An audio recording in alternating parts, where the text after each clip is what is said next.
Hi, I'm Yui Xu. And I'm Julie Krafchick. We're active daters turned dating sociologists. Here to dive into everything modern dating and relationships. Welcome to the DATEABLE podcast. Welcome back to our favorite people as we talk about dating, modern dating, future dating, old dating, traditional dating, bad dating, good dating.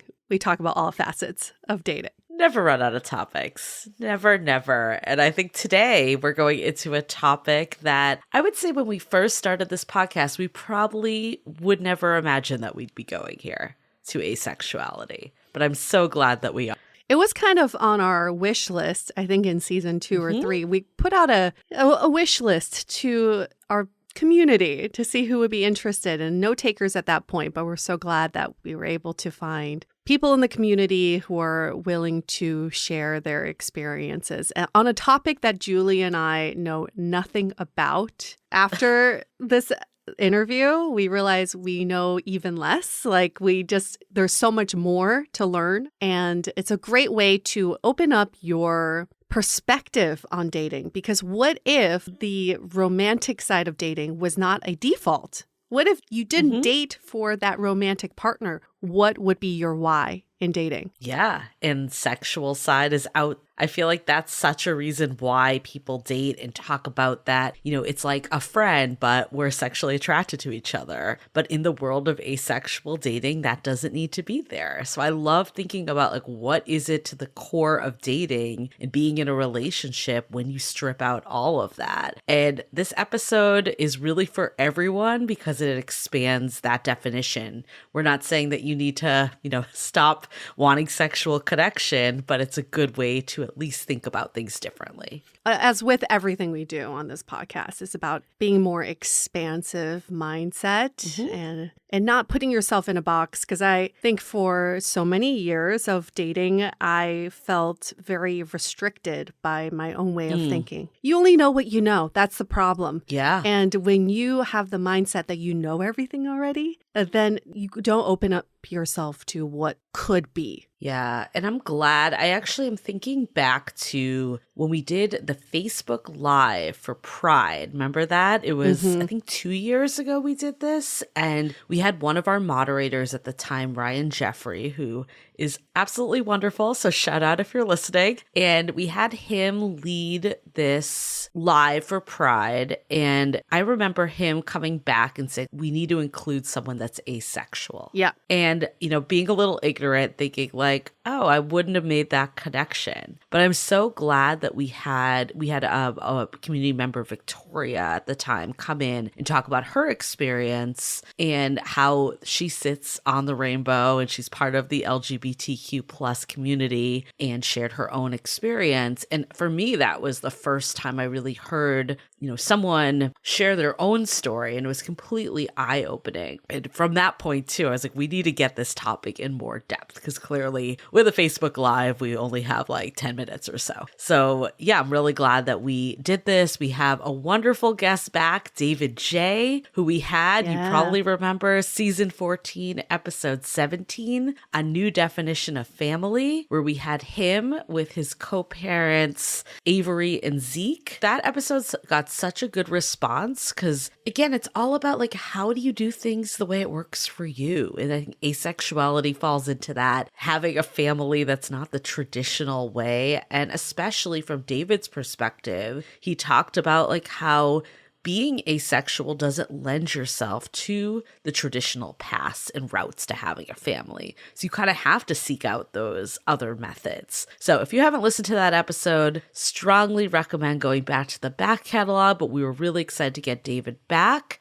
And we were excited that he wanted to bring a friend along for this episode as well. We love Bring Your Friend to Podcast Day. It's one of our favorite events. We'll save all the meaty stuff for this episode. But I've been dying to hear, Julie, your 2-year anniversary. What are you planning? Yeah, 2 years. We celebrated our 2-year anniversary earlier this week. You know, got flowers, did a chicken parm. That's kind of like our go-to recipe. I know, you love Oh my chicken God, this parm. recipe is so freaking good too. Like the website's called Serious Eats and there's a cookbook called Food Lab. And the guy that founded it, he basically like tests like hundreds of ways to cook something to come up with the best way. So it's very scientific. And I'm telling you, the food from this cookbook and website is amazing. Like everything I've had is restaurant quality. The chicken parm is the best chicken parm. I think it's better than ones I've had at restaurants. It is a little time intensive though, so it's definitely reserved for more special occasions. But we did this on Valentine's Day too, that, you know, we did the at-home dinner during the week because, you know, during the week can get crazy. Then we did like the going out dinner. So this weekend we're going to Lazy Bear. Oh, yes, that's right. Yeah, really excited. Actually, we were with you in South by Southwest. You had to get reservations a month in advance. My partner, I'll give him credit. He's very organized. He had it on his calendar. He got it the second it was released. So have you been before to Lazy Bear? I have with my ex, so I have really fond memories. But it's such a interesting experience. It's communal. The food was spectacular, although I don't remember any of the dishes. It's like how I am with every restaurant I go to. But it's really about the experience. Like we had you come in for a welcome drink in one room. And then they take you to the dining room and there's like a whole presentation. It's definitely an interactive dinner experience. Okay, I'm very excited. It's definitely been on my bucket list of foodie experiences. For anyone that knows me, my partner and I both enjoy like a good dinner out. Like he's actually up my level a little more. I feel like I wasn't as fancy before I met him. I was like okay with good restaurants, but he like goes up a level. He likes like the tasting menu, fine dining type of thing. Claris isn't like an every weekend situation. It's for special occasions, but this is what we tend to do instead of a gift. I think for both of us, like gifts aren't as important. So we're like, we might as well treat each other to this meal. Because that's what does it for us. That's something that was surprising for me to find out during South by, because it was really the first focused time that I had with you and your partner together. And I was very surprised to find out that he's been the one kind of wanting to do these like tasting menus and Michelin star restaurants and doing that on the reg. So I would say if you're ever in SF and you want good restaurant recommendations, hit up Julie. She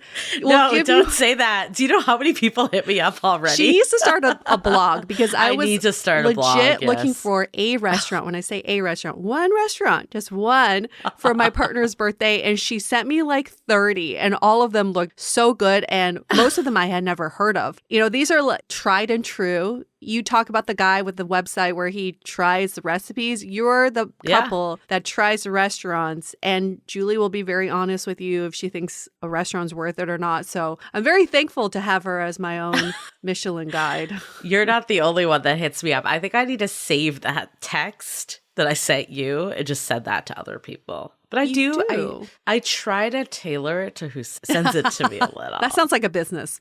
You should charge for that. The free service is you get the generic list. I love it. But what else we're doing that I think is going to be fun is we're kind of recreating our first couple dates. Oh, I love that. So we're going tonight to the Snug. It was our first date. It was a bar on Fillmore Street. We're going to go there tonight, have a drink, maybe get some food there or go somewhere else for food. And then tomorrow we're going to go to Lafayette Park where we had our third date, which was actually the date that kind of sealed me a little on him. This was the one that we did a picnic. Of course, you need to remember my relationship started in the height of COVID. Right. But by the point that you could actually go to like bars and restaurants. So it wasn't like the thick of COVID, but a little later on. But still in COVID. We're all masked up, all still not wanting to be all over each other. And he planned a picnic in the park. And I think for me, the reason why it stood out is that I had been on so many other dates in that same park. And the guys just kind of rolled up. And they're like, hey, I'm here. And I'm like, do I have to bring wine? Do I have to bring a blanket? And he came just fully packed. He texted me the night before and was like, here's where I'm going to pick up sandwiches. Like, what do you want? I'll get it on the way. He had like the full setup with him, like this very organized backpack that had everything you could need for a picnic. And I was just like, this is nice. You know, this is refreshing compared to these people that just gave it kind of the half-assed attempt. And I think that's what really separates a date, because we went to the same place. Like, there wasn't anything that different about it, but it felt much more like a date to me than just two people rolling up to meet each other. It's all about the effort, and that effort shows. When you put in effort into something, the other person can feel that and really appreciate that. But I also think it's funny that dating in your 20s, you know what you find sexy? Spontaneous dates. Oh my gosh, God, yes. Just hopped on the subway and we went whenever we want. But dating in your 30s, what's sexy? When someone shows up completely prepared and sends you a confirmation text the night before. Yeah. Oh yeah. It's funny to think about that. You know that backpack too, the one that you like that has all like the picnic one, cups in it. Yeah, like the whole like organized picnic bag. I feel like there's nothing sexier than an organized picnic bag. You're like, oh my gosh, is that the picnic backpack you have? I do appreciate that even 2 years in about my partner is that he's still the person that will like always make sure we have blankets or we always have X, Y, and Z. Like, I think that's really important. And yeah, it's so crazy being 2 years in. I feel like I haven't been 2 years in this way ever in my life. Like, I've had a relationship that was longer, quote unquote, but it had many breaks, many on again, off again pieces. This has been like a consistent, like, we are now in this milestone together, and it feels really nice. That's why we always say the longevity of a relationship does not determine the success of your relationship. No. 2 years for you now means so much more than 2 years with the on and off relationship. Yeah, it's so different. Not even the same. No. And it's crazy because looking back on it, like, I mean, you knew. I just thought the other person was my person. Like, I thought that, and I thought, like, this is the epitome of love. Like, that's really what I thought. And it's because I didn't have something that felt better, you know? Like, I didn't know. It's, again, goes back to you only know what you know. Like, I'm not trying to undermine that because it was good at the time, but in comparison now, it feels like nothing. It actually really warmed my heart because we have a future guest coming up that's probably listening that we talked to, and he's kind of in the thick of going through that breakup. And we caught up with him, and he was like, it actually makes me feel like good to hear when you talk about like that person you thought was the person and how much better it is now. And I'm like, you will come out the other side, and you like can't see it when you're in it, but later on, when you see like how different someone treats you when they really want to be in it with you, it's night and day. Yes, it's like driving through a very cloudy area. You know, you just like, am I ever going to see clarity? Am I ever going to see the sun? Am I ever going to see the sky? And the answer is yes, but it's hard when you're driving through it because it's hard. You can't see on the other side of things, which reminds me of the most recent review we got on Apple Podcasts. This is beautiful. This warmed my heart also. And this person says, I was at a point in my life feeling hopeless about my dating love life. And since I'm not a big reader, I went the podcast route and stumbled across Dateable. It really opened my eyes and perspective to modern dating, really saw some common mistakes I was making, and allowed me to go into dating with an open mind. I'm now in a committed relationship that I don't think would have been possible had I not listened along to these two fierce women with their guests. I recommend this podcast to all my friends, not just the single ones. It's not just for singles. It really does continue helping those in relationships. All I can say is thank you. Goosebumps. Oh my God. Yes, that makes me so happy. So shout out for anyone that is also in the same boat that wants to leave us a review. Even if you're still in the thick of dating, tell us how Dateable has opened your mind or changed your perspective. Even if it's something that feels really small to you, you could help someone else that's reading it, or we'll read it on air and help someone. So please do that. It helps us so much. 5 stars, or if you're on Spotify, you don't need to leave a review because they don't let you. Just leave us 5 stars. It really helps us in a way. One, it helps us legitimize our podcast even more, but also just for us to, because sometimes we don't know who we're talking to. We don't know if this is getting through to anybody. How is this impacting you? So when you leave us a review and tell us how this podcast has influenced the way you think about dating, it's so rewarding for us. Then we know we're talking to real people here. Yeah. And I mean, I'm so glad this person left the review, but I almost wish they told us like a little more, or we could contact them some way. We can't. We don't know who they are. But I'm just curious like what it was that you were falling for so we can do more content that way. Because ultimately our goal, our mission is to help you. That is what we want because we've been there ourselves. We know how painful it is and how in the thick of it you can feel and just all the emotions that come up when you're dating. So we want to help as many people as possible, and understanding what resonates for you is a way that we can tailor our content also. Right. And while we do that on Dateable, we also have another podcast called The Exit Interview, which does exactly that. We've put 10 daters through the ultimate dating experiment of contacting their exes, former flames, former crushes, the one that got away, to figure out what went wrong. And we are in mid-season. We just did a check-in episode last week. And people who've listened to this series have found it extremely helpful and profound because it opens up your periphery to, oh my gosh, like this was all a miscommunication.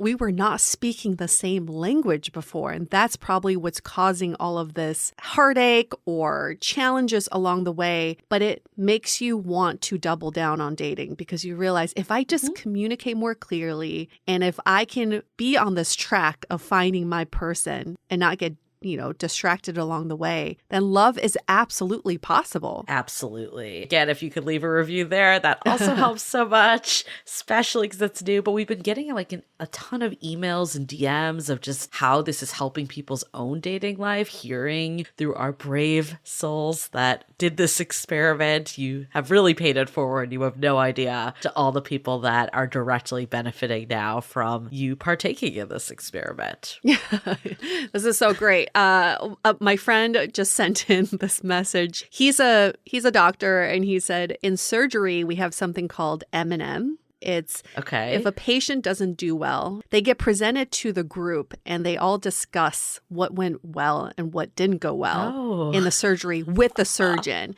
It's very painful for the surgeon, but it's great to learn from. God. And everyone else learns from it as well. And he says that's exactly what the exit interview is, but for dating. That's incredible. Well, glad to do our own M&Ms here. Yes. So if you're looking for stuff to do this week, this weekend, we got you. Got tons of podcasts for you coming your way. Okay, well, before we get into it, other announcements at Dateable Podcast, at Julie Kraftchick. I still need to update my Instagram a bit, my new account. I have been a little through the ringer the last couple weeks with an injury and a sickness, but I am now recommitted to focusing falling apart, on this. Folks. I have been falling apart. I'm finally coming together. And then at Non-Platonic is UA, who has much more of an active Instagram. Well, not these days, but yes, I try. I try my best. More than mine. You can also contact us by email. Our email is hello@dateablepodcast.com. Awesome. Okay, well, let's take a quick break to hear from our sponsors. This episode is sponsored by BetterHelp. Getting to know yourself can be a lifelong process, especially because we're always growing and changing. I recently learned that I can get triggered because I jump to conclusions, but I could avoid that if I could just pause and seek understanding of what is being said to me. Therapy is all about deepening your self-awareness and understanding, because sometimes we don't know what we want or why we react the way we do until we talk through things. BetterHelp connects you with a licensed therapist who can take you on that journey of self-discovery from wherever you are. Therapy has helped me unlearn from my past and forge a new path that benefits me better. My therapist makes me feel like I have a cheerleader who is always rooting for me. If you're thinking of starting therapy, give BetterHelp a try. It's entirely online, designed to be convenient, flexible, and suited to your schedule. Discover your potential with BetterHelp. Visit betterhelp.com/dateable today to get 10% off your first month. That's BetterHelp, HELP.com/DATEABLE. This episode is made possible by Drizzly. Color clashing's in, crochets are trending, and Y2K fashion is back for who knows what reason. But your favorite drinks never go out of style with Drizzly, the #1 app for alcohol delivery. Drizzly has you covered with the largest selection of beer, wine, and spirits delivered in under 60 minutes. They won't judge you for drinking last season's cocktails. Maybe you can't be talked out of participating in the 2000s revival, but at least they can get you out of wearing those jelly platforms to the corner store. With Drizzly, it's easier than ever to find a timeless classic or shake it up with something fresh. Need something special to impress a trendsetter who has it all? Give the gift of drinks with Drizzly, because you can't buy wine the wrong size. It's a no-brainer. Download the Drizzly app or go to drizzly.com. That's DRIZLY.com today. Okay, let's hear it about what it's like to be asexual.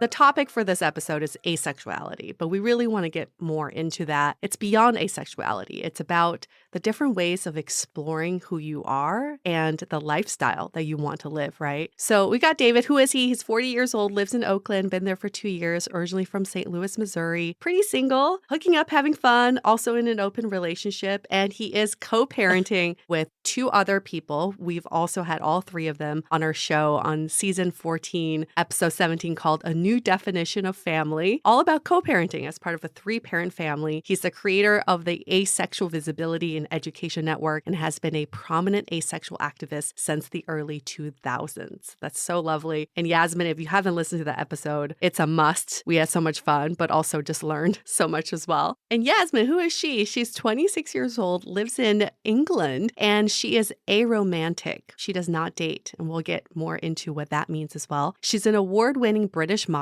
asexual activist, writer, and speaker, described as the unlikely face of asexuality by Cosmopolitan magazine. She quickly became a leading voice for the community after publicly coming out in 2017. She started the hashtag "This is what asexual looks like" movement for diverse asexual visibility and representation, and co-founded International Asexuality Day, which is April 6th. I feel very non-accomplished next to both of you. So thanks for being here.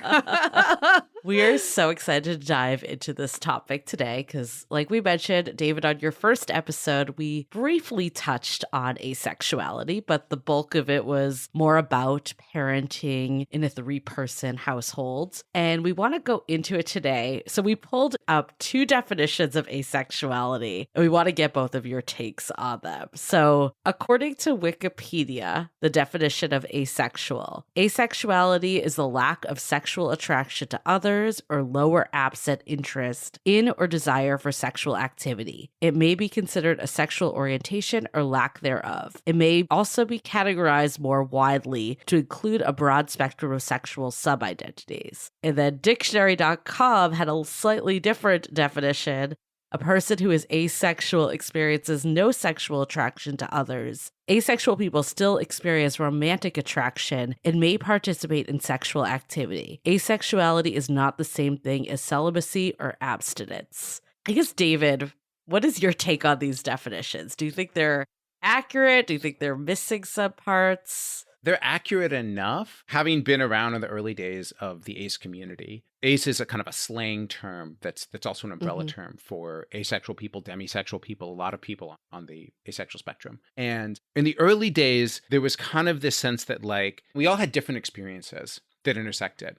Many of us didn't experience any sexual attraction. Some experienced like a tiny bit, but so little it didn't impact our lives. Some people experienced sexual attraction only in the context of a really deep, intimate relationship. Some people experienced a low level. And there was kind of this flag that was planted. Initially, it was an asexual person does not experience sexual attraction. And it wasn't that we all, were exactly at that point. It's that was a helpful flag for this community to kind of gather around and just like build a camp and get to know one another and get to know what our shared experiences were. Because of that, there's been an explosion of different language and different terms to describe all the different experiences that people can have on this spectrum. And there's this sense that like the words themselves aren't necessarily the point. The word asexual is a tool and not a label. If it feels like it makes sense to you, if it helps you understand yourself, pick it up and use it. If it doesn't feel helpful, helpful. If it stops feeling helpful, like put it down and pick up another word. The point is for us to know one another, not to fit in rigid definitions. So that's the context I'd give to that definition. Not to fit in definitions, but that's the definition.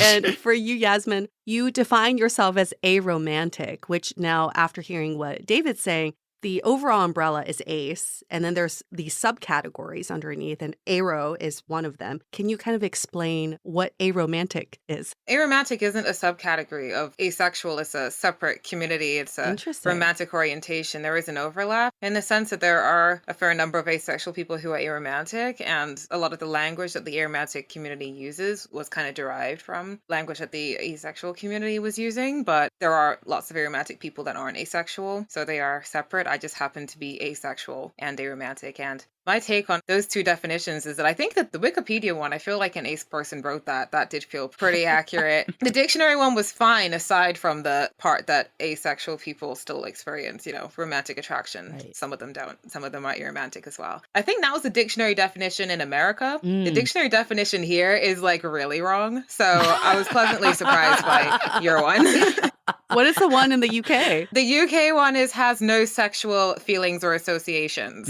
However you interpret whatever that means. Associations. Okay. Doesn't associate with anything sexual, doesn't feel anything sexual is what comes up over here, which is not accurate. I mean, I'm so glad we're doing this conversation because it just shows you that you could Google something and you don't really get the full picture whatsoever. So I know you two are only two people, and this represents your personal stories and not all people in the ACE community either, but it's really helpful to talk to you two directly. And I think we'd love to just learn more about your personal stories. Maybe starting with David, just how did you even get to this point that you discovered that you identified as asexual? So I remember being in middle school, being like 13 or 14, and everyone around me was talking about sexuality. There was this assumption that everyone was going to experience sexual attraction, everyone was going to be drawn to sexuality. That was a part of becoming adult. That was sort of this intrinsic part of becoming human. And I remember just not feeling that and being really, really scared that there was something wrong with me, that I was broken, that I was going to be alone forever. And I was fortunate to go to a high school that had just like a really active queer community that helped me to understand that being different did not mean that I was broken. It did not mean that intimacy wasn't going to be emotional connection, which I knew I wanted, wasn't going to be available to me. And so I began to use the word asexual to describe myself. I began to reach out to try to find other people who use this word and who could sort of share their experiences, and that reaching out is what led to asexuality.org. On a personal level, I think I went on this journey of exploring what intimacy and what committed intimacy could look like outside of a sexual script. Like you, Yasmin, I'm aromantic, so I was never really drawn to dating. I was never that drawn to sexuality, but like I had a very strong desire to be in close, emotionally intimate relationships with people, and a strong desire to be committed with people, a strong desire to become a parent. And so how do I do that outside of the way that we're told to do that, through sexuality and romance? And I was able to find some ways to do that that worked really well for me and the other people in my life. And like you said, it is a journey, and we're along with the journey with you. And with you, Yasmin, you talked about you being aromantic, you don't date. How did you discover that you don't date? Did you actually go on dates to discover you don't want to do that? No, I discovered based on the fact that I didn't want to go on dates to discover that. That was kind of the hint. I mean, I realized, I don't know whether it was aromanticism that I was noticing first or asexuality. For me, they kind of blended into one. I didn't really notice the distinction until I was older and met other asexual people and realized that lots of them aren't inherently aromantic. I kind of assumed that everyone would be. I mean, I was like in primary school, so I was like 10, 11, when I first noticed something was up, only because other kids were suddenly, they didn't want to play together. They wanted to date each other, and they fancied each other, and they wanted to go out with each other. And I was like, I don't know what we're doing here. But I assumed it would kick in. It wasn't something I was interested in encouraging, though. I didn't feel like I was about that life, even at that age. Then as I got older, that stayed very much the same, and other people continued to change and then wonder what was wrong with me and why I wasn't acting the same way as they were. And they asked me so many questions. I had to do an unnecessary amount of self-analysis for a 14-year-old. And that was kind of how I ended up discovering what asexuality meant online. Went on asexuality.org, dipped into YouTube, dipped into Tumblr, did all that stuff and was like, okay, cool, I've found the word. So I was about 15 at that point. And it's interesting that Cosmopolitan said that you were an unlikely face of asexuality. Why do you think this is the case? Is it just that you're a model and like society's perception that beauty and sexuality go hand in hand, or was there something else? I feel like it's a combination of things. I mean, I'm sure David J can vouch for it. There's a bit of a preference in the way asexuality is represented, and also a kind of idea that people have that comes to mind when they think of it. And apparently, I'm not that thing. I learned it wasn't like a point I was trying to make when I first started doing stuff. I didn't think anyone would really care that much about my appearance or anything like that, but it kind of became like a contentious point. And throughout my entire life, I've had people telling me that I don't look asexual, and that wasn't necessarily because I was pretty or because I was a model. It was mainly because I'm Black, if I'm being honest. That was the main that was the main thing that stumped people, because I wasn't a cute teenager when people were saying that. So it had nothing to do with any other aspect of my appearance. So yeah, I feel like that's kind of just where that idea comes from, but I'm fine to be an unlikely example because there are actually a lot of people that look like me. It's just not seen as being the thing, but hopefully kind of working towards changing that a little bit. That's something that we tend to struggle with on this podcast. We've been talking about this for 7 years now, is that there's a perception of how society wants you to be, and then there's your own perception of who you are. And sometimes those two perceptions collide and you kind of have to reconcile the two. So, David, I'm curious to hear from you because in this society that we're talking about, men are supposed to be hypersexual, very aggressive. They're supposed to be wanting sex all day, every day.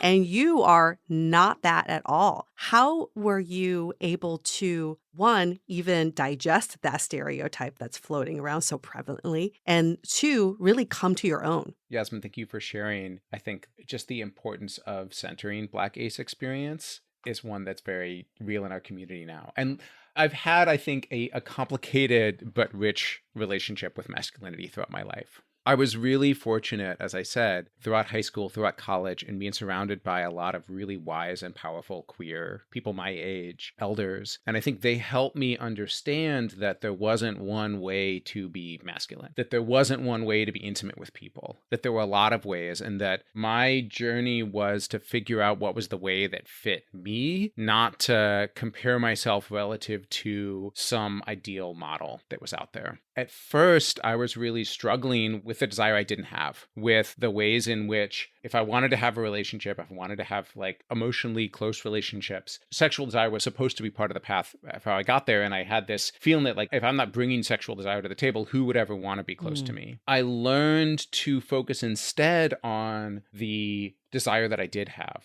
on the connections that I did form. Because functionally, I was forming relationships where I learned to spend time with people, and that time was really good. It was really good for both of us. It was really powerful for both of us, even if it didn't look like a traditional sexual romantic script. And so I got better at naming when I had a relationship that was building in my life, that where we were showing up in one of those lives in a way that really mattered. I got better at naming that was the case and seeing if they wanted to name it too, and seeing if they wanted to take that seriously, even if it wasn't a quote unquote serious relationship. When I had desire that wasn't about sexuality, I got better at naming that desire and seeing if people shared that desire, even if that was a desire for emotional support, or that was a desire for intimate connection, or that was a desire for physical touch that wasn't about sexuality. And I learned how to script break and script write.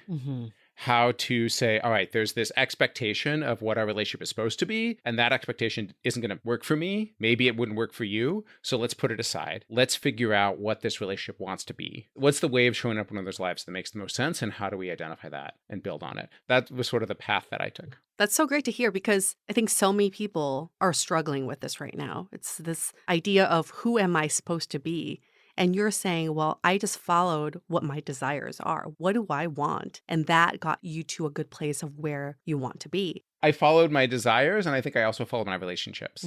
I said, where are relationships forming? Where am I really resonating with people? And how can that tell me who I am and how to show up in a way that is connective? Well, I think it's like we think that relationships need to have this sexual component. And for some of us, that is a component, but there is also many other components that exist. So it sounds like what you're doing is looking at like relationships more holistically and like what are the areas that are important to me and focusing on that.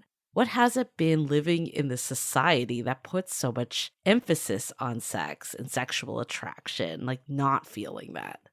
I think people expect it to be more of like a psychological challenge than it is, I guess. I'm quite lucky that I'm the kind of person that really marches to the beat of my own drum, and I've never really tried to conform to certain things. Like from the time I realized or started to suspect that I was asexual and aromantic, like the reason I have zero dating experience despite that is because I was very much like, I'm not interested in doing that, so I'm not going to do it. And I don't care if people expect me to do it, I'm still not going to do it if I'm not interested in it. And I've always just kind of been pretty good at avoiding it. And I guess in some ways I've kind of capitalized on it if people weren't experiencing sexual attraction. You couldn't use that to sell products and I'd have less money in the bank. So I can't entirely complain about people being so easily sucked into that whole thing. It hasn't been too bad as long as you can just kind of have a good sense of yourself and what you want to do and not feel pressured to kind of meet any standards. Then I think you can live quite freely despite all of that. It's a journey. Like, it's been a journey for me. It's been a journey for most ace people I know, because we grow up in this world of compulsory sexuality. I know I grew up, and I know many ace people grow up, Yasmin, I don't want to speak for you, with this message that unless I'm being sexual, I'm broken in some way. Unless I'm acting on sexual attraction, I'm destined to be whatever kind of relationships I want to form, I won't have access to. I'm destined to be alone. And I think that fear exists, like that fear of being broken, that fear of being alone, does not just exist for ace people. I think it's something that what we call allosexual people struggle with a lot too. And I live in this place that the world tells me is terrifying. One of the challenges and joys of being in the ace community is that we get to be in this place that the world says is terrifying, the way like you're going to be broken and alone forever, and prove that's not the case. And prove that we can connect, that we can live these beautiful, rich lives that have desire in them, that have connection in them, that have solitude when we want solitude in them, that are defined in whatever terms we want. That is both really, really liberating and empowering and really, really scary at the beginning. There's a big need for a supportive community to help ace people along that journey. Thank you for sharing that, because I think there is a common misconception that ace people are alone. Yeah. And they choose to be alone. And we've seen from you, David, you desire relationships, you desire that intimacy. Curious from you, Yasmin, do you also have relationships? Yeah, I mean, I have friends, I have family, I have coworkers, I have a lot of people on the internet that talk to me all the time. I don't always get to talk to all of them back, but I can't, it feels like socializing regardless. So yeah, I have so many relationships. Some are parasocial, some are very personal and intimate, and I have more than enough connection, sometimes too many, I think. So I've never really felt like I'm missing anything in that sense. I think it's quite funny because I feel like if it wasn't for me being asexual, like I get the question quite often, like, do you have relationships? And I feel like I only get that question for that reason, because people relationship has almost become very synonymous with a romantic relationship. Like, are you in a relationship means are you dating someone? But we're in hundreds of relationships. So I've always found it quite funny that is kind of seen as being like the pinnacle of the type of relationship that you're in. I just place all of that same energy into all the different types of relationships you can have. I feel like I have a relationship with the cat in the window down my street, because every day we're building up a rapport every time I walk past, just trying to get it to like me. So, there's so many different bonds that you can have outside of romantic or sexual relationships, and they can all be fulfilling in many different ways. What a great point. Do you feel like you have the relationships that you want to have? At this phase in my life, yeah, like I'm not like opposed to like a sort of queer platonic, like live together kind of relationship. But at the age and life stage that I'm at right now, like I'm good with just having platonic and family relationships and having like friendships that were like, that's kind of all I need and all I can juggle at the moment. But maybe in like 10 years or so, I might want like different kinds. I don't think I'll be desiring the romantic kind, but at the moment, yeah, I'm very satisfied with what I got, and I'm just trying to maintain all of these ones. I'm trying to juggle that. I don't think I have capacity for any. I'm not taking any more friendship applications at the moment. I think I'm already at capacity for the time that I have. David, I just love that you just took over hosting. We could just like have you as the third host here. But I'm curious, like, because I remember, David, you talking about last time how you were very intentional about your relationships. And I'm curious, like, what relationships look like to you. Is it similar to what Yasmin just described, or do you view it slightly different? I also have a network of close friends. That's the intimacy structure that makes the most sense to me. And as I got older, I had more of a desire for long-term intimacy. More of my friends were pairing up. There was this sense that the people I was close to were kind of like disappear into heteronormative family structures, and I would be left behind. So this question of how to build commitment into my relationships, if that commitment didn't look like a path towards marriage, became a really important one to me. And I think intentionality became the tool that I used to do that. And I found that if I was close to someone, after being close to them for a year or more, I would invite them to go on a walk. And on the walk, we would talk about just the role we had come to play in one another's lives. Right. How are we spending time together? Why was that time really important to us? And then from that place of emotion, say, how do we want to commit to one another? What do we want to commit to keep doing that we've just have started doing by accident? And it's those sorts of check-ins that have allowed me to feel like, oh, when my relationships change, I can talk about it. What a world that would be. And I'm only speaking from a heteronormative perspective. These questions come from a place of milestones. And I think that's what's kind of fucking up dating in the first place, is that people have to hit these milestones. One of them is relationships. The other one is falling in love. It's like, oh, we fall in love. I win. I unlock this next level. What are your thoughts about that milestone? I mean, the only way that that has come to be complicated for me is when your friends become attracted to you, which has happened to me. People say, "Oh, you're just friends." It's like, no, there's no just for me. Like that's the pinnacle. Like you've reached, We're friends. You've Yeah. reached it. It's reached its final form. But for other people, regardless of how like closely involved you are, that is still one step below something else. And so it can become complicated in that sense because it's such like a different approach to what you're doing. Like you can be like entirely fulfilled by what you've got going on, and they're like, yeah, but we haven't kissed or have sex or gone on like a date. And I'm like, we hang out every day. What difference does it make? It's kind of become an issue in that sense. Nowadays, not so much, but I guess before everyone knew I was asexual and aromantic, that would come up as more of a thing. But I think that kind of the term, which I always mispronounce because I usually write it, amatonormativity, that we have in our culture. I think the main thing I find really unfortunate about that is sometimes I witness in other people feel like, oh, well, I haven't got a relationship that has progressed to falling in love or has progressed to dating or has hit this certain milestone. And they're like, so they don't feel like they've accomplished enough in their lives, even if they've like achieved so many things and they have so many amazing relationships and there's loads of people that love them. They're like, oh, but I'm single. So it's very frustrating to witness. And I find that quite sad that it has that kind of impact. Because I think that's one thing that, I don't have to deal with as someone who is asexual and aromantic. Like I don't derive my sense of fulfillment and self-worth on whether or not someone wants to date me and how long they want to do that for.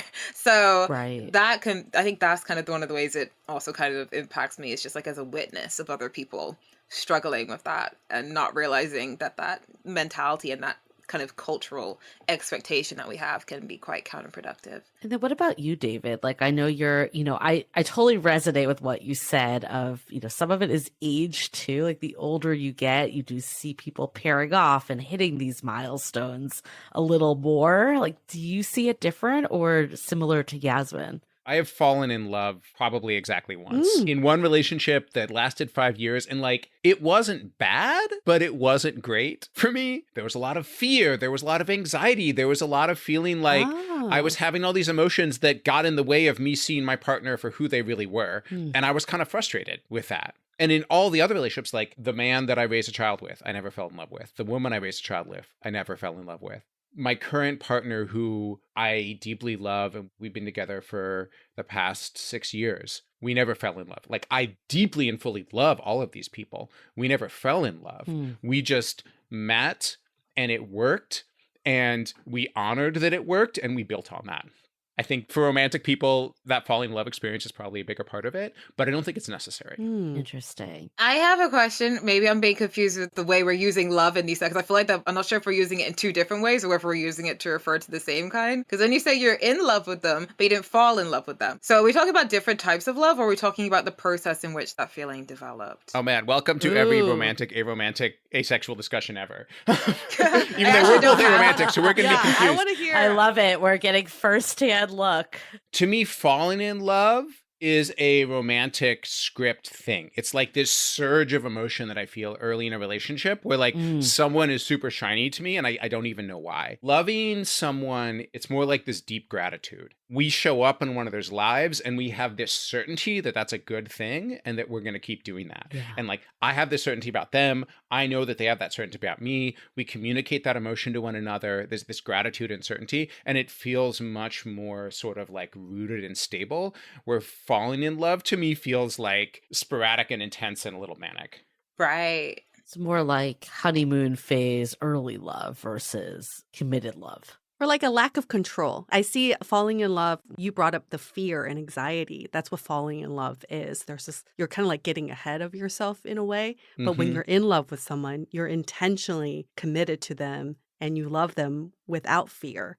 Let's hold that thought for a quick message. A change of season is the perfect time to change your look. Update your prescription and choose from the wide selection of brand name frames and state-of-the-art lenses at Pearl Vision. They work with all major vision plans, including iMed. Plus, they'll cover the cost of your insurance copay or your eye exam. Schedule your family's eye exams at pearlvision.com. Valid prescription required. Valid at participating locations. Restrictions apply. Taxes extra. See store for details. Ends 7/31/23. Exams available at the independent doctor of optometry at or next to Pearl Vision. Some doctors employed by Pearl Vision. We are so excited to share with you our new podcast, Exit Interview. Dates don't usually end with a satisfaction survey, and yet we rate everything in our lives, from Uber drivers to local coffee shops. So why don't we do the same thing when dating? We're here to conduct the ultimate romance review, featuring daters hungry for love who have agreed to call up old flames to gather honest feedback. Welcome to Exit Interview. He upgraded himself to business class while I was in economy. Wait, Wow. what? There's feedback that will make you cringe. She could be a little bit hard-headed, like not reading the writing on the wall. And feedback that will make you swoon. When she said that she had feelings for you. I had no idea. Really? And maybe you'll learn a thing or two yourself about how you can be a better dater, lover, or partner. Obviously, knew I was gonna learn something. I didn't expect this. Welcome to Exit Interview. Listen to Exit Interview on the iHeartRadio app, Apple Podcasts, or wherever you get your podcasts. I want to go in, David, because you alluded to this, a 6-year relationship, and you talked up top about, you also have your co-parenting relationships. You also have a hookup that I'm very curious about. We haven't forgotten about that one yet. Like, can you kind of just unpack the relationships in your life a little more? Yeah, I wasn't certain whether to click the hookup thing, but I personally really like to reclaim scandalous sexual language as an ace person. So I went for it. I will find people who I click with and then wanna like intensely get into whatever that click is. Maybe it's an intellectual thing. Maybe it is 100% dance floor energy. But when I say the word hooking up, I'm like, oh, did I find an intense thing I can do with someone and then dive into it? Regardless of whether that thing is sexual. Got it. Makes sense. Got it. And to me, that intense diving in is like whatever sexual hooking up is for people, it feels like it's doing kind of the same thing. Yeah, it's your definition of hooking up. That's exactly it. I've talked in the past about my relationship with my co-parents. I want to talk about my relationship with my partner. We met at a queer consent workshop and immediately had this multi-hour conversation because we connected really deeply around sort of healing and finding strength in some of their own history of trauma. Something about that conversation just felt really good to us. And so we kept doing it. We kept coming back. Before long, I introduced the possibility that we could be physical without being sexual. And they were a person who mostly had physical relationships that were sexual. And they were really intrigued by what it could look like to be physical without like an expectation of sexuality. Then it turned out that that was really fun for both of us. So we kept doing that. And I stayed in a long distance relationship with them. They're on the East Coast. I went back. We've stayed a really important part of one another's lives, even though our life paths are not intersecting. We're not like trying to live in the same house and do the same thing. Our relationship is not structured where that's the end goal that makes sense. But we know we're going to be part of one another's lives, even as our life paths are pointing in different directions. I have so many questions. Like, I don't even know where to start, but I apologize in advance if any of these sound ignorant. So I'm going to put that out there as someone that is more on the heteronormative side. So I guess the first question I have for you, like, do you typically date or have relationships? I won't use the word date with other ace people. It sounds like in this scenario, your partner did have sexual activities prior. Is that like something you gravitate to other ace individuals, or does that not matter? Most of my relationships have been with allo people, with people who identify as normatively sexual. Okay. I've had relationships with people who identify on the ace spectrum. I've had people I'm in relationships with realize that they were on the ace spectrum. The concept of monogamy doesn't really translate for me. Mm-hmm. If someone else has a sexual relationship, because I don't see sexual relationships as intrinsically more important than other ones, I don't feel threatened. So I've never sought to limit the sexuality of anyone I'm in intimacy with. Got it. I'm just looking to like have a way that we spend time together and know we're going to keep spending time together. And if they got other relationships in their life, then great. When I have an ace partner, we have this experience we share that's really powerful. Like, it's a part of our history. We have a struggle against compulsory sexuality that we share, and that can be really great, but it's not a prerequisite. So non-monogamy, open relationships, like all of that is applicable, but not in a sexual way to you. It's what it sounds like to me. For me personally, yeah. Yeah. Okay. Then my other ignorant question, and then I'll move on from this, is that... And I'll take over. Yeah. Then Yue will start the ignorant questions. So you mentioned they as the pronoun that you are using for your partner. Are you just open to anyone's sexual identity and gender identity? Like, how does that work for you if, sexual attraction is not part of the picture? I experience a lot of forms of attraction that are not sexual attraction. Some of those forms of attraction intersect in complicated ways with gender as they intersect with things like, is someone connected with their sense of purpose? I am not constrained to being attracted to a particular gender identity. And I have people I'd call partners who use all kinds of pronouns. Got it. And I assume too, like, since there's no sexual side between you and the partner, like if they hook up with men or they hook up with women, if like that's how they're viewing gender too, like it doesn't matter. Is that accurate, or would you say it differently? Who they think about being sexually intimate with winds up informing how they approach their relationship with me. So it matters in that way. But it's not like it's a condition. It's a dynamic. So it's more about the person. It's all about the person. Yeah. Okay, Yue, I'll let you take over ignorant questions now. I was going to say, I'm curious, Yasmin, do you feel the same way in your relationships? For me, I just tend to like vibe with whoever I vibe with. I mean, I have noticed usually I vibe more with guys. Like, I have a disproportionate amount of guy friends, or I did for like most of my life. Wasn't really sure why that was. It's shifting a little bit now. But yeah, previously, like most of my friends were guys. And if they were women, then they had to be significantly older than me. Like, they weren't like my peers. But I'm really one of those people, like, I just vibe with whoever I vibe with. I can never like seek out a friendship. I tried that at uni where I'd be like, yeah, I'm going to go make some friends. And like, I wouldn't befriend anyone in my class or anyone else studying around. I'd end up befriending the person that served me coffee on the way home at the place I was like passing through. And I'm like, okay, well, you weren't who I was aiming for, but sure. So for me, it's very much just based on just like how we click, like whether our like mindsets click even ahead of interests. Like, most of my friends don't have similar interests to me either. And that's fine as well. I just like people that I can kind of have a good conversation with. And has it come up, like you mentioned you have a lot of male friends, like are they, one, looking to date women, and then two, has it come up that there's like this interest of making things more sexual? I've had that issue a few times, and I think that was when I started to think I do have a lot of guy friends, don't I? And I do have a lot of straight guy friends. I should probably work on that because I might keep running into this problem. That used to happen a lot more. Than I kind of managed to diversify my circle because I started meeting more people through work that I met in queer spaces. So it kind of became less of an issue. But yes, that has happened. But I feel like it's kind of their fault, but also kind of my fault because I never told people what my sexual orientation was. I'm a pro at dodging that conversation. But also they weren't very good at flirting. So I couldn't tell when they were doing it. So it's also kind of on them. I think if you're like infatuated with someone and they don't know for years, that's kind of on you. So it was a combination.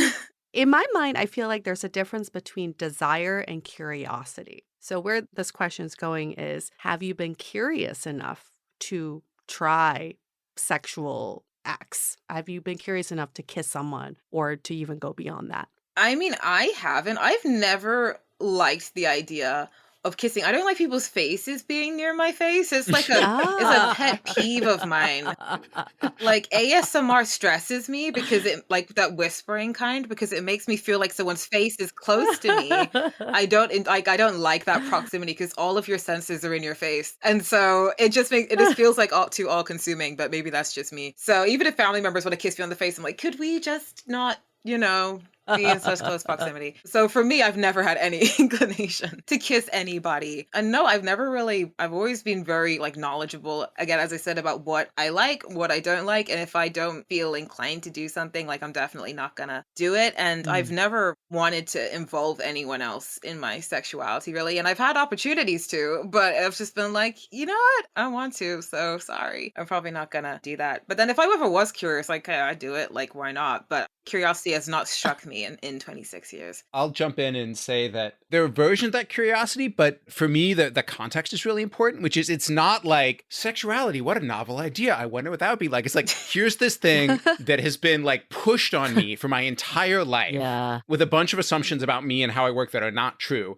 And I'm curious if there are different ways that I could relate to it. Different ways to sort of live in this world with this thing's being pushed on me, relate to my body, relate to my sense of desire in intimacy in ways that work for me. So the curiosity is there, but it's more like, how could I be physical with people in a context where that physicality is expected to go to sexuality? Like, I'm curious about touch. I'm curious about what touch could feel like to me. And it's hard to get to because anytime I'm talking about physicality with people, they read sexuality. But if I could find a way out of that, then I really would want to know how to be physically intimate with people in a way that wasn't necessarily about sexuality. And that form of curiosity I've explored, and it's been great. There are things that I've been curious about and done that would be sexually coded. Okay. For example, like there are a few relationships where I like kissing, and there are relationships where I'm physical where I don't like kissing. I found that it sort of depends on the vibe that I have with somebody. There's curiosity there, but it's not mapping onto a sexual script. Right. If that makes sense. Right. Yeah, because you're separating the two. What about sexuality with yourself, masturbation? There is research from a professor named Laurie Brodar, who studies asexuality, who's like a friend of mine and the community's, that shows that ace people are as likely to have tried masturbation as the general population, though I believe we're less likely to keep doing it. And that's because masturbation is really different than sexual attraction. It's like a thing you do with your own body. And so when we've talked about this in the community, it's something some people have tried and realized they don't like. It's a thing that some people have tried and liked. And it's pretty disconnected from a desire to be sexual with a partner. So in that way, I think it might be kind of a different experience than it would be for an allosexual person, where it's associated with this thing that's really important for their intimacy. But it's still a thing that happens. It's a thing that for some people in the community, it's a way to make their body feel good. And like, that's great. So do you? He was like, I want the good stuff. Is that important information? It's a thing that I've tried. Okay. Yasmin? I do it often, if that answers your question. Okay. Oh, tell us more. Top 10 favorite pastimes for sure. Interesting. I do it. I have done for a long time. I did it before I knew what sex was, as do most people. And yeah, it's a way to kill a few minutes, I guess. And is it like a feeling of pleasure for you then? I mean, an orgasm is, of course. So I guess what do you think is preventing you from wanting to try that with another human being? Because it's like completely different. Okay. That's like not even similar. Can you walk us through that? I mean, that would be like saying to a lesbian, like, yeah, well, you know what an orgasm's like, so go have sex with a man. It's like, well, that's not the same. Like, that's completely different. The involvement of another person would not be fun at all. Interesting. It'd be not the same thing. But you are having a sexual experience when you're masturbating then. Masturbation is a sexual experience, yes. Ah, interesting. Okay, got it. I just wanted that clarification. Thanks for answering these questions, y'all. I appreciate it. You're like, I didn't know this was on the menu today. Yeah.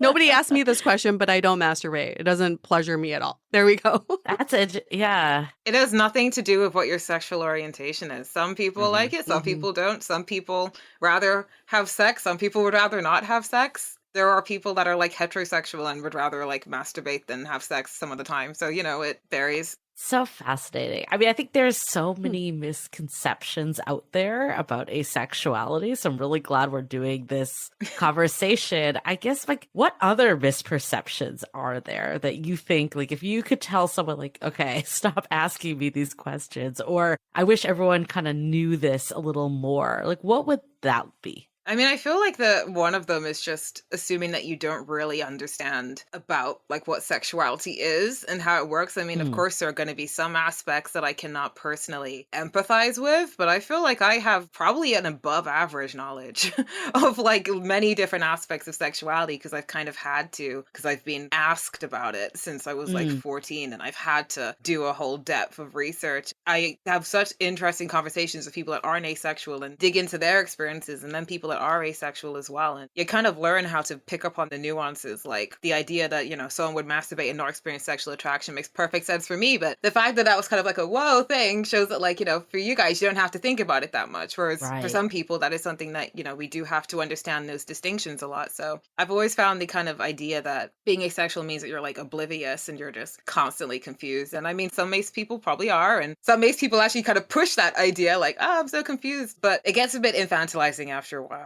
Like that idea that you just have no idea about the world because of that. It's not a correlation. I would say the biggest misperception I run into is this idea that someone's asexuality is not valid if there's something else going on with their sexuality. So if someone has a history of sexual trauma, then their asexuality isn't valid. They just like are a sexual person waiting to be healed. If someone is disabled, then their asexuality isn't valid because for some reason don't think that disabled people are allowed a sexuality. And if someone's not conventionally attractive, then their asexuality isn't valid. And so I think challenging the idea that you can only be ace if there's not another explanation is one that I've come across a lot in the community. And then, like, one other final question I have is the spectrum of asexuality. Clearly today we talked about both of your journeys and your experiences. Do you see a wide spectrum of ace people? Like, are there some people that like to hold hands, for instance, or have sex but don't feel that sexuality? Like, what is kind of that spectrum in that you both,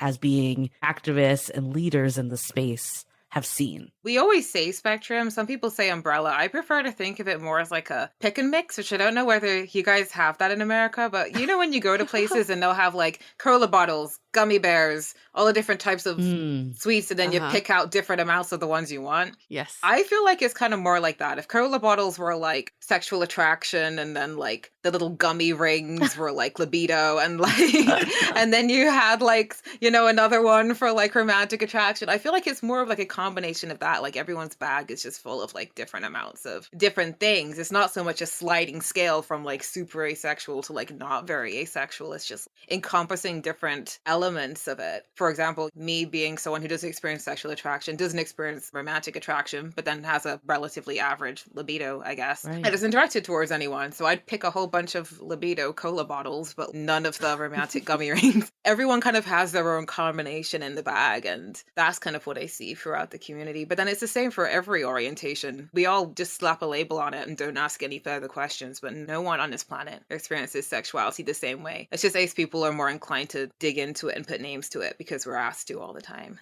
David, do you have anything to add? I've never heard that metaphor, Yasmin, and I really love it. I could introduce mine, but I think yours is great. Is there any sort of shaming in the community if someone one day is no longer asexual, they become sexual? You know, every community has their inter-community conflicts. I don't think it's so much like, oh no, you're like not asexual anymore. I mean, I haven't witnessed many people switch or be shamed specifically for that, but there is always, I think, been a bit of contention about, as David J said before, about invalidating people's experiences on the basis of whether they are sexually active or being sexually active, or whether they have a libido or not, or whether they have experienced some kind of trauma, or like all of the intersections that are there. There are some that prefer asexuality to be only assigned to people with a very specific experience, and which is not really how it works, but there's always been that within the community, as there kind of is in all of them, a sort of elitism. And I'll say that a value of our community from very early on has been to accept people. And that happens, has been to say our value is people understanding themselves and being true to themselves and not experiencing shame when they do that. And we're told to be shamed a lot as ace people. There's a lot of shame around sexuality. So like wherever someone finds themselves, and I think many people in our community live up to this, we want to celebrate that. And it helps that there's really this spectra, as you talked about, Yasmin, that there's a lot of ways to be ace, and people can kind of find, including some that involve degrees of sexuality and degrees of sexual attraction, and people can kind of find the mode that fits best for them and then communicate that. You know, we did in our community, we had a pride celebration, and one of our moderators identifies as a gay male. He led it, and he was really like wanted to have an intersection of all parts of the rainbow. So he actually had someone join that was ace. And we thought it was really great because it's not typically what you think of with LGBTQ+. What are your thoughts about the ace community being part of the larger LGBTQ+ community? I mean, for me, I've been attending Pride since I was like 14, met asexual people for the first time at Pride, saw an asexual flag for the first time at Pride, and most of my work nowadays ends up being within that community. It's very much my scene. All the awards I've won are like queer awards. That's kind of the realm that I work in, and that's the community that I spend the most time in. So I've never felt any personal contention with that, but I am aware that there is a discourse about ace inclusion in those spaces, and it is something that is still lacking in some ways. I think in the UK we might be a bit better at it than in the US, or so I've heard, just based on like comparisons between like the scenes and like our media and stuff. But it's something I feel like that discourse is a bit more popular like online than it is like in real life. Because like I never really have people say anything to my face, but I will get stuff online about ace being in queer spaces. Thank you both for this conversation. It was so insightful. I mean, especially like people that are not in the community. I think for anyone that's listening, whether you're figuring things out on your own or have a friend that identifies as asexual, I think for me, the biggest takeaway I had was still like forge ahead on your own path. What you all said about just, you know, saying like kind of fuck it to society and that this doesn't intercept with how I live my life is so important and essential. So I think that's my biggest takeaway. And then also relationships are so much more than the sexual side of it, whether that's, you know, the various types of relationships we have, or even having more of a primary partner, someone at that deeper intentional level, but looking into how do I build on the parts of a relationship that are important to me. Yeah, I love that. I think my biggest takeaway is stepping back and just asking, do I like this? Am I happy doing this? Am I doing this because everybody else is doing it? You know, I feel like growing up in my 20s, I never questioned my sexuality. Yeah. I was just like, oh, I'm surrounded by hetero people and they're all having sex. This is probably just a norm. But we really need to challenge and question the norm sometimes, because if it's not serving us, why are we doing it? Right. This is just a conversation that goes beyond sexuality. It goes beyond just relationships too. It's like identity in general and how we fit into the society. It's always a good conversation up for debate, right? So thank you again for this conversation. Thank you again for helping us understand the ace community better. And we hope to give even more visibility to the community through this podcast, because we know there are people who are listening to this podcast who can really benefit from this conversation. So thank you again for that. On that note, we're going to wrap up this episode. Stay dateable! The Dateable Podcast is part of the Frolic Media Network. Find more podcasts you'll love at frolic.media/podcasts. You can follow us on Instagram at Dateable Podcast and visit dateablepodcast.com for access to all the episodes and our premium programs. Also, make sure to subscribe today if you haven't already on Apple Podcasts, Spotify, or your favorite podcast platform, so you are the first to get all the latest episodes. And most importantly, stay dateable.